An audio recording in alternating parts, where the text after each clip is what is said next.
या पुढचा किल्ला मोहनगड व कावळ्यागड.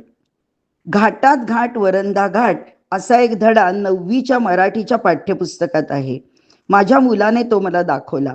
तेव्हा मनात असा विचार आला की जर वरंधा घाटाला एवढे महत्व आता आहे तर पूर्वी स्वराज्यात तर त्याचं खूपच महत्व असणार. समुद्र सपाटीवरून येणारे व्यापारी वरती पठारावर येण्याआधी अशा घाटातूनच रस्ता काढत वाटचाल करीत.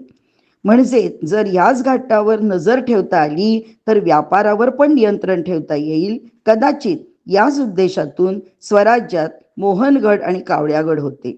मोहनगड किंवा शिरगावचा किल्ला याला जननीचा दुर्ग असेही नाव आहे.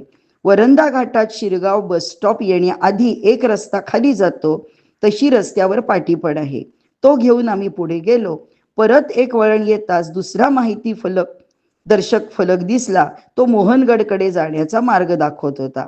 इथे रस्ता थोडा खराब आहे, पण माझ्याकडे 4x4 गाडी असल्यामुळं आम्ही अगदी गडाच्या पायथ्यापर्यंत जाऊ शकलो. थोडं पाणी आणि काहीतरी खायला घेऊन वरती चढायला लागलो. जंगलातून व दाट झाडीतून रस्ता जातो, त्यामुळे खूप मजा आली. शिवाय सकाळी 7 वाजता चालत असल्याने उन्हाचा त्रास नव्हता. आम्ही जसजसे वर जात होतो प्रचंड वारा आमच्या आजूबाजूला घोंगावत होता. हा गड चढायला खूप उंच नाही, त्यामुळे लगेचच वरती पोचलो. दुर्गादेवी मंदिरापाशी पोचल्यावर वरून अख्ख्या सह्याद्रीचा नजारा काय सुंदर दिसतो. आमच्याशिवाय इतर कुणीच तिथे नसल्यानं त्या शांत वातावरणातला जोरात वाहणारा गार वारा अंगावर झेलत आम्ही खूप मजा लुटली. गडावर इतर फार काही पाहायला नसल्यामुळं मग आम्ही खाली उतरलो. मग पुढचा थांबा होता कावळ्यागडाचा. वरंधाच्या बरोबर मध्ये हा गड आहे.